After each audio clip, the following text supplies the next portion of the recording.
I like this to be very casual, so just, if you have a question about something, just stop me and say, hey, and ask me the question. And after this, which I hope won't be much longer than a half hour,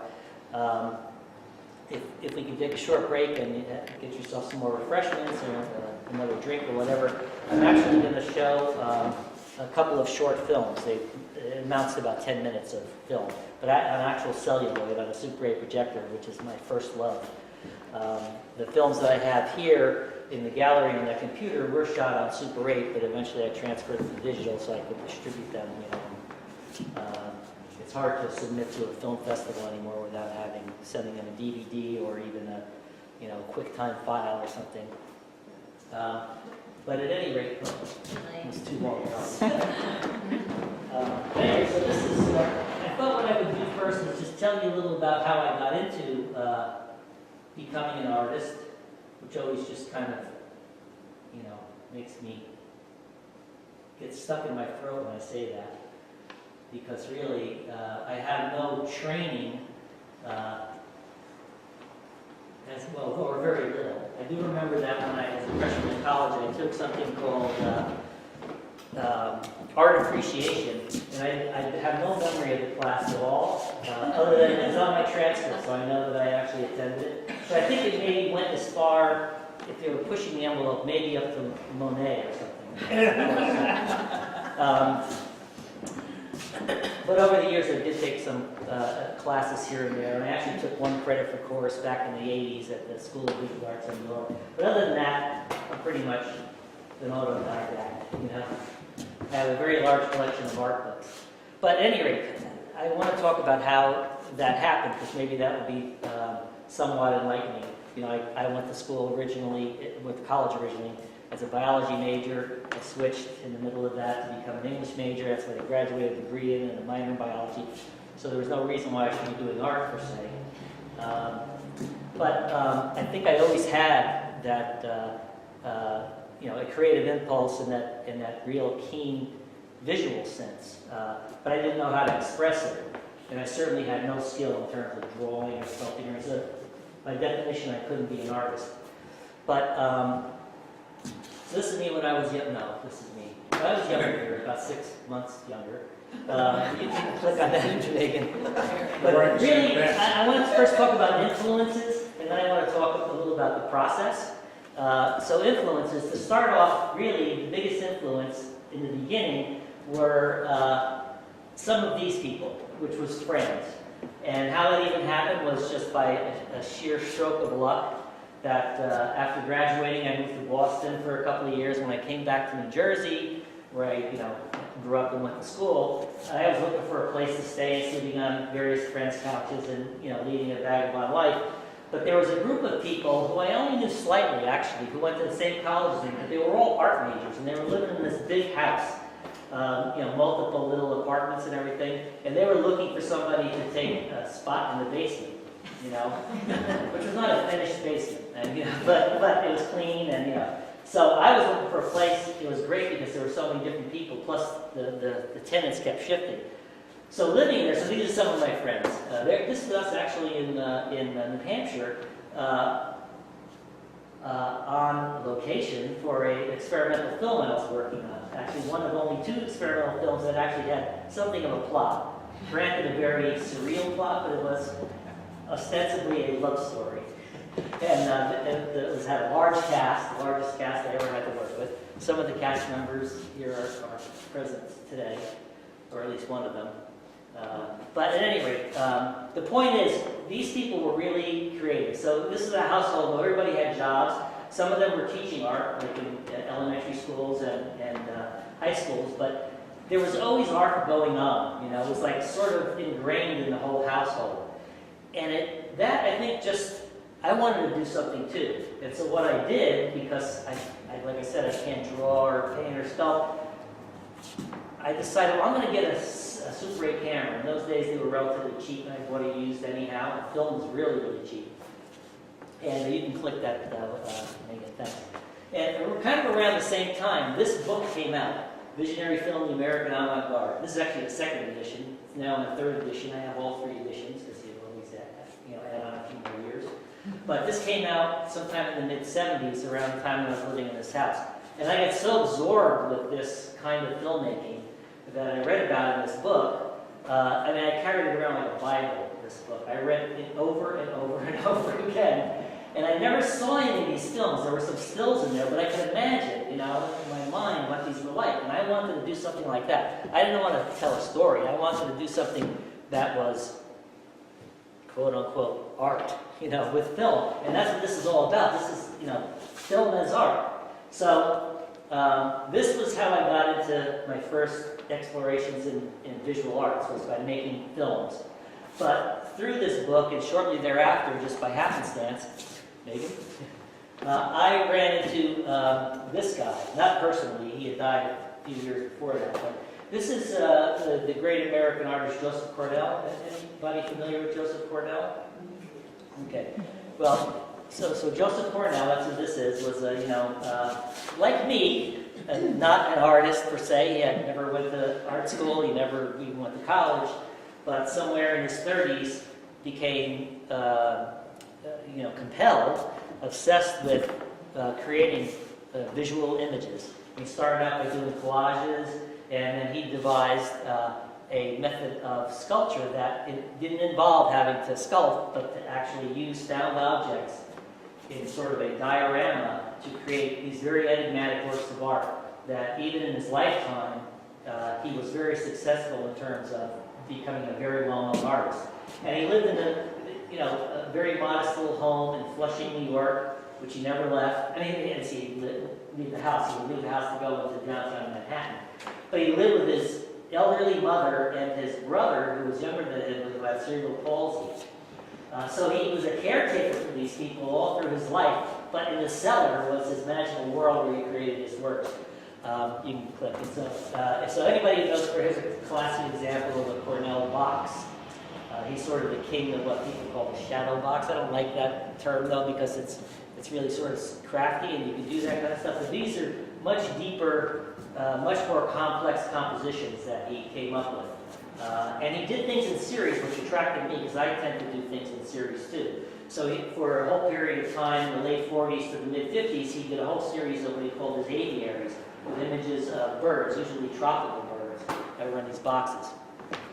So, and here's another later one. This is actually a box called The Custodian, which is in memory of Marilyn Monroe. He created it after hearing about her death. He was kind of obsessed with movie stars and things, and he would always create pieces in homage to movie stars, ballerinas, and sometimes he got to know some of these people, or he would send them one of his works, just in the mail.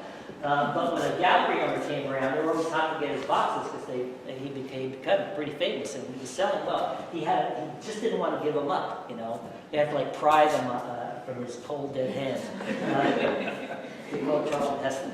But anyway, so you can see how sophisticated this is, and I can't go into the whole thing about Joseph Cornell. It's a separate lecture. But this is what clicked for me when I saw his work the first time. It was like, oh, so you can make art from other things other than drawing, painting, and sculpting. Here's a possibility. I felt like I could approach this in some way, and that's what happened, and that's been going on ever since. So he was sort of the very first influence, and still remains very important to me just because of that.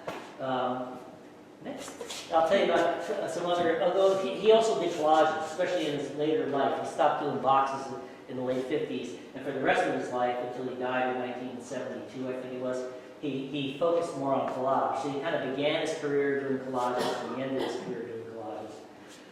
But these are also,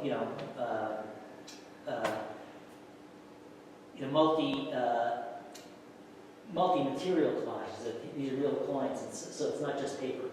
So we can go on next. So, I forgot I had this in here. So this is me at the Museum of Modern Art. In 1980, they had a major retrospective of Joseph Cornell's work. And of course, I had to get there, as soon as it was open. Went into the city with a friend of mine, and he took this picture of me. Me and Joseph getting down. Okay, sorry to hear that. So, a big influence on Cornell, and also myself, were surrealist artists. And you can kind of tell from what I still do, it's, it's fairly surreal and especially leaning toward mystical, but not in sort of a surrealism light, I think. I liked a lot of the major surrealist art, especially Rene Magritte. But I was more attracted to the people on the periphery, actually, and especially the women who were associated with the surrealist movement. Some of those are not as well known. Most of them are not as well known. The original surrealist movement was kind of a man's club, even though there were plenty of women who were making really great surrealist art. But they have to be married to Max Ernst to get some credibility. Dorothea Tanning and Leonora Carrington are two, for instance, who were associated with Max Ernst. But this is another one. This is Remedios Vera. She was Spanish, but left Europe during the Second World War, moved to Mexico, and lived the rest of her life in Mexico, and absorbed a lot of mythology and imagery from Mexican culture. And I just love her work. And you don't see it that often, but this is the kind of surrealism I like. But that's Remedios Vara. And this is Frida Kahlo. Most people know her since her biography was written. She all of a sudden, was internationally known, and Madonna's buying her paintings and all this stuff. But again, not all her work was surrealist, but she certainly was contemporary with the surrealists and was affected by surrealist thought, and was friends with André Breton, the leader of the surrealist movement, and so forth. So this is one of her famous paintings, of her, and reflecting her called the Broken Column, reflecting to her injuries from an accident when she was young and in college, and she had lifelong issues with multiple surgeries and orthopedic issues and so forth, and eventually becoming addicted to painkillers and so forth. But anyway, so Frida Kahlo was another one whose art I really enjoyed. But one who was very important for me, who was a man, was Max Ernst, especially for his collage work, because he did a lot of collage. And he was famous early on, actually, for creating whole, what he called collage novels. These were book-length collections of collages that had chapters, but very little text. So this is from one of his books called Un Semaine de Bonté by Francis Jacob. It's A Week of Kindness is the name of the book. And I have a copy of it, actually. Oh, I brought some books I was going to put out. You guys can look at it. I forgot. But anyway, this is one of his collages. And he worked in black and white. And he worked with very, sort of everyday materials. These are from magazines, 19th century engravings that are in like sort of pulp fiction that came out, but that was illustrated. And he would cut these things up and do these fantastic things. You can go to the next one. Oh, here's another one, which I just love this collage, actually, a lot, because it's probably just two elements. This is the original image here, the woman and, the bed frame and the curtains, baby, I don't know. But then he just put her, like she's dreaming and she's in this ocean. I love that image. And it's very simple, probably what he did. Like I said, maybe there's 3 pieces, maybe 4 at most that he collaged, but he took it somewhere else. Okay. Then another person who I love very much is Romare Bearden.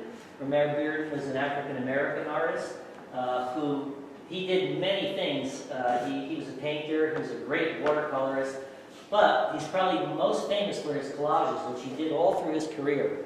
And even though he lived most of his life in New York City, in Harlem, in fact, he was a social worker in Harlem, but he grew up, he spent his younger years in the South, in South Carolina, and his family then moved to Harlem during like the Harlem Renaissance.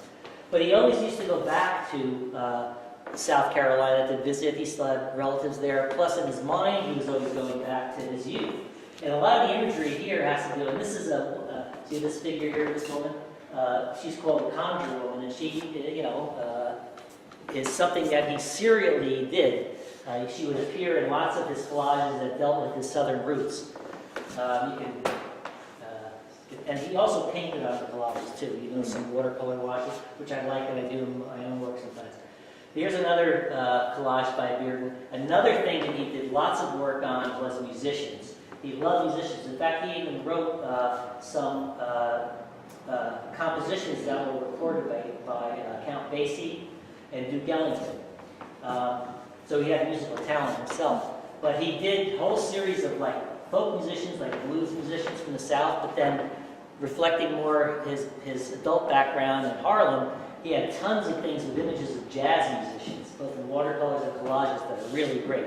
And he was really a colorist. All these vibrant colors are really wonderful. So he really caught my attention once I discovered him. And, you know, then I had to read everything I could about him and buy the books and you know, all that stuff. Okay. So, the last influence, this is Bruce Conner, is his name. I don't know if he's not as well known as some people, although he's pretty famous. He has pieces in all the major museums. Bruce Conner, this is actually one of my works, but it's just a segment. It's a box construction. It's kind of a homage to Bruce Conner. So Bruce Conner became famous as an assemblage artist in the late 50s, 1960s in California, in San Francisco. And there was a whole movement in that area during that period of time that even though I was young to appreciate it at the time, that I came to appreciate later on. It was a really cool community because they really were sort of an art for art's sake kind of group. They really weren't into necessarily selling their work. They had sort of an altruistic attitude. In fact, Bruce Conner is famously known as like trying every means to sabotage his career. Because as soon as he became famous and he was like the assemblage artist and he's in the Museum of Modern Art or the big exhibit they had there, he stopped doing assemblage. He just didn't like the attention and he moved on to doing other things. So he was like this sort of polymath kind of artist who, after working in assemblage, he started doing collages, and he continued to do collages all through his life. He died in 2008. He was very well known as an experimental filmmaker. Did that all his career. There was a period of time in the 70s where all he did was drawing in black and white. Then he started doing ink blot things, which you can see. This is actually some of his art in the background. These pattern materials here, almost like psychedelic. That's his ink blots. He had a very precise way of like laying ink down and he'd fold the paper over. You know, and make these beautiful images. You know, the black and white, they were big too. You know, he did them on big sheets of paper. So he was somebody who sparked my interest in many levels. I love his collages and I love his films. You can go. So here's an example of one of his collages. They're very enigmatic, and one of my favorite art quotes is from Bruce Conner, because people are always asking him, well, what does it mean? You know, what were you trying to say? And he said, you know, he never knows what to say to people when they ask that kind of stuff. But in an interview with somebody who was, you know, asking about that aspect of explaining his work, he said, well, it always has a meaning even when it has no meaning. Which I love that, because what it means is the meaning is to be discovered by each person who engages with the artwork. And it's also being discovered by the artist, either in the process of creating it or maybe later on. And I can give you an example of something that I discovered later on, thanks to somebody pointing it out to me in my work. So that's one, and I think I have there's another collage. Oh, and one of the things that I kind of stole from him is I love the oval shape. And he did lots of collages in these very elegant little ovals, you know. And so I started to sometimes use an oval, you'll notice, in my work too. Go ahead. Okay, now this one I actually own. And I won't go into a whole long story about it, but it was an act of total madness. I was at the height of my involvement with Bruce Conner, and you know, liking his work so much, and I forget what year it was, 2011, I think, or 2010 maybe, was the first posthumous exhibit of his at the gallery in Chelsea, in New York. And I was visiting a friend in New York, and I said, I got to go see the Bruce Conner thing. And it was just his late collages, and his last film that he made before he died, which is really a beautiful film. I looked at the stuff on the wall, and unlike AVA, there's no prices on anything. And I had just read a book about collecting art and about how to deal with dealers and stuff. And I said, you know, I'm just going to like, sort of half-heartedly, but just out of curiosity, I'm going to ask them, like, what did Bruce Conner go for, you know? And I remember two collages that I liked in the thing, and I sent an email. I never saw this person who I dealt with. the gallery owner named Susan England. And at any rate, to make a long story short, it was way more than I would, she was quoting me like $13,000 a piece. I had mentioned too, she said, oh, the perfect pair, $26,000.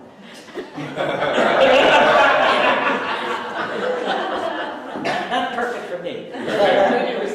But and I said, nah. Well, listen, I wrote her an email back saying, I'm a nurse. I don't make a lot of money here. I got a little bit of set aside. I thought I would, it was just sort of bluff anyhow.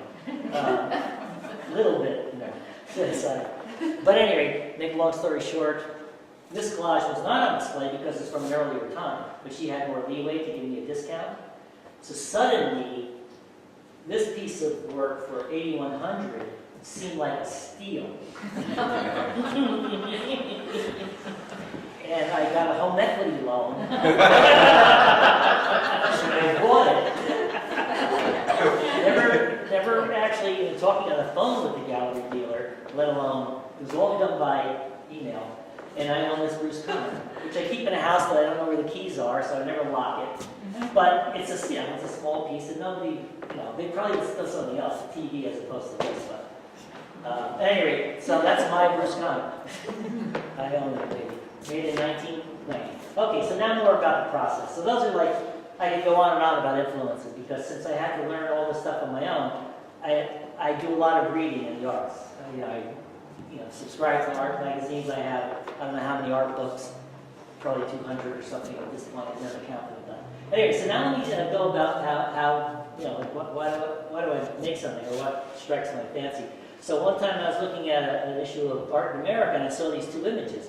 These guys kind of like flying through space. They were engravings from 1588 called the Four Disgracers. At any rate, I thought, wow, I could maybe do something with that. I like that they're flying like that. And I actually used both of those in the collage. Both of these figures, the one from behind and the one from this. So I'll show you what I did with it, which was actually in one of the jury shows for AVA, and then it got sold. So I don't own it anymore. But so this is what I did with it. I chopped his head off and gave him this sort of psychedelic thing here, and I have him floating over the Hudson River. And this is another point why I'm showing this slide, is because the background in here, here's that oval. The background in here is from a book that I discovered. I buy a lot of books to use to cut up. And it was a book that I discovered maybe 10 years ago that I got for $5 or something like that, called America Illustrated. And it was published in 1883.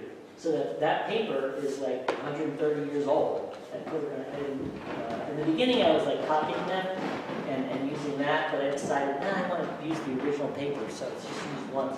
So that's what the background is. And that's a small image. I don't know, 4 by 5 or something like that, the whole collage. It was called Moon Dance 2. And I have a whole series of things that are in the gallery that were done with papers from that book, America Illustrated. And I have the book I can show you. It's kind of falling apart, but it's a treasure. Okay. Thanks, Megan. Megan, when you have to go, just say. Oh, I already switched. Oh, I'll go. That was a smooth transition. Okay, so here's another inspiration for a piece of artwork that's on display in the gallery. This is an interesting story. So one time I rarely read newspapers, but somehow I found a New York Times, and so I was buying paper, and they had this story in there. This is a few years ago, about how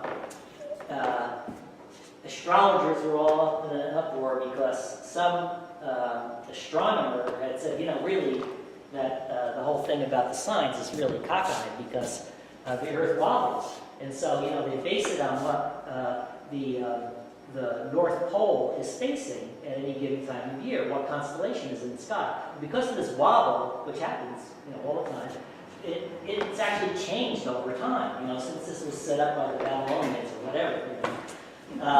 So the article came out, and it's actually instead of 12, there's actually 13 constellations of the zodiac, and the 13th is Ophiuchus. It just so happened my birthday is December 9th. So what it did is just shifts all of them over, all the dates over, completely. So I'm I thought I was, a Sagittarius, because my birthday is December 9th. So you should start November 23rd, December 22nd. But But this got shifted over to December 17th, so according to this, I'm no longer a Sagittarius, and lo and behold, what I am is an officius, or officius, or whatever that you pronounce it, which really is a mind blower if you believe that. So, oh my God, I've been living under all these false impressions about my character traits all these years, you know, and everybody's just shifted over. They find that you're a different sign.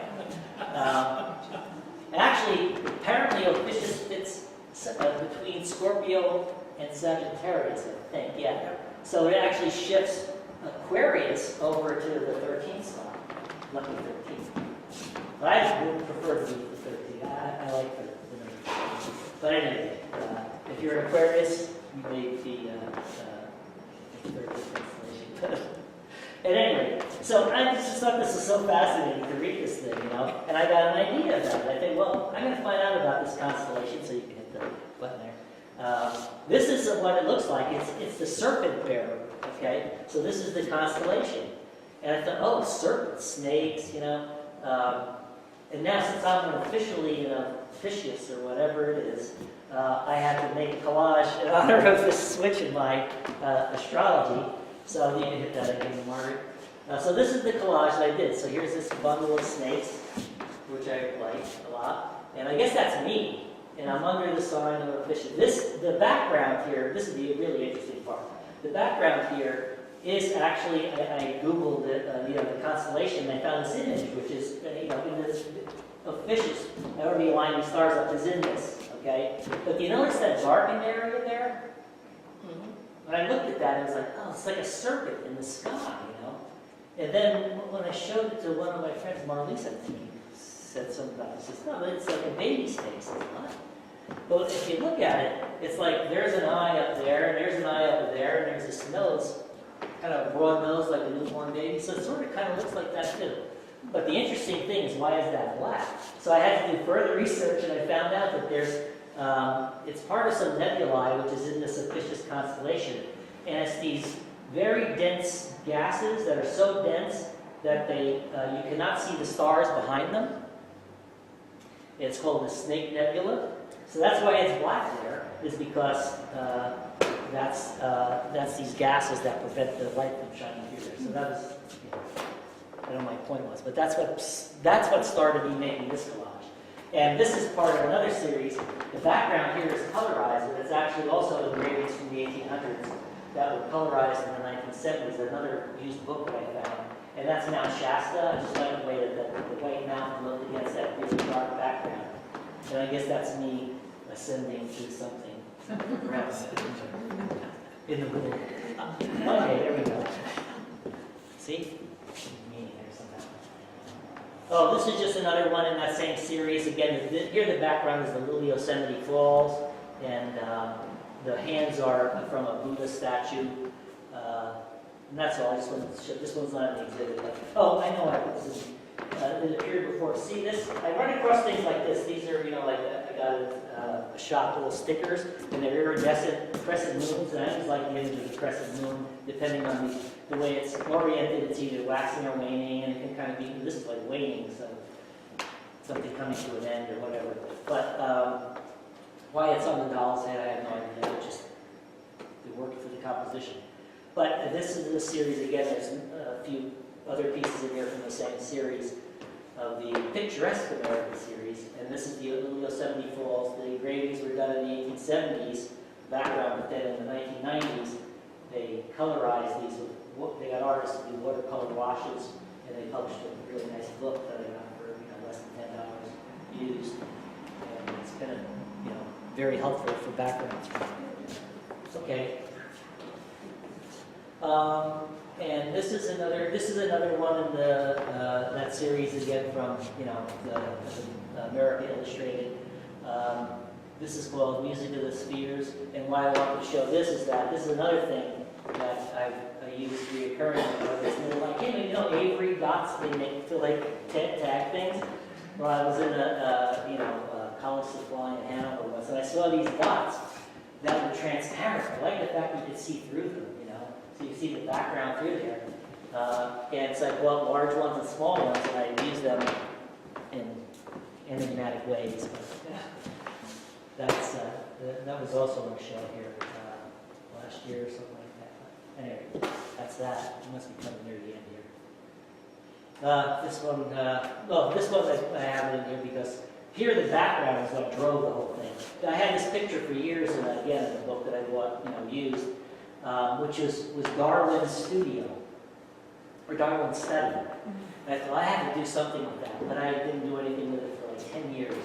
And then one day I think it was because I found these toucans over here, and I thought, oh, I could put them in a room, And then I started to populate it with all this different wildlife. And, I had to cut out the windows that overlooked an English garden or something like this, all blurry. But I, put in the night sky, and I found that image of that's actually the beagle, an illustration of the beagle, where you went to the Galapagos on. And then I put in that kind of stormy sea, the bottom part. And to take the place of Darwin is that brain with the eye, that's like the intellect, And put that whole amazing theory of evolution together. And then I just have all the animals in the room. And I put that woman in the frame. I had something else over there, but she was very, I like to think that was his beautiful life. I know he's there. So that's that one. Okay. And this is another one. It's totally different style. This is I cut up a calendar. I like Japanese woodblock. And I cut up a calendar and created this what I call fractured landscape. Modernized its flying saucer and all this stuff. But so all these put the wing out of the water and everything like that, and some creature over here. And that has the distinction of being my one piece of artwork that's stolen. So I'm glad I took a picture of it. It's not the best picture, but no, it was sold in Provincetown, at the museum in Provincetown, Mass, in a silent auction. I donated it for that. Which I just made it, so I really was sorry, but I ended up liking it. I kind of did it in a rush in the end. I liked it. Somebody bought it, but the credit card didn't work, and they can't get in touch with the woman now. So stole it. Okay. And there's just a couple more of these. So what this is I never stop learning, and one of the ways I learn is by meeting other artists. And this is an example of somebody who I've had the good fortune to meet and have gone to her studio a number of times. Her name is China Marks, and she obviously works with a collage technique, but this is not collage. Well, it is collage in a way, but this is fabric. She calls them stone drawings, and they're really fabulous, and she adds text to them. So these are, very often they may be the size of those paintings. This is one of hers that the last time I was in her studio in New York, she had a little show. She made dinner for us, and then she had them hanging on the walls. She lives in her studio, basically, and she had the cover of the garbage bags, and then after we ate, she went and unveiled each one at a time. This is one of them. Took a picture of. I just love it. But she also writes poetry, so she's just great. And so somebody who's, when I see her work, I get very excited about it. And then the next one is another artist who I've been fortunate to get to know, Sonny Park, who's shown here, and a lot of Dartmouth people know her. She teaches at Dartmouth. And this is from an installation at the Department Museum. This is a small section of it. It was a big piece. But I got permission for her to make a film of it because it's a very kinetic thing. It moves, and all these reflective things change depending on the angle of the sun. Because it was in a big bay window that faced east, so as the sun rose, it changed the angle. You get like light projections on the walls and everything. It was really a beautiful piece, capturing resonance, and it had music that went with it that made them vibrate. And the more people that were in the room, the more resonance the music was, so the thing started to really shimmer. It's really cool. So I think that's it. Two more? Well, there's just another image. And that last one was just that first thing that I had. So we're done. So I think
So we end on an up note.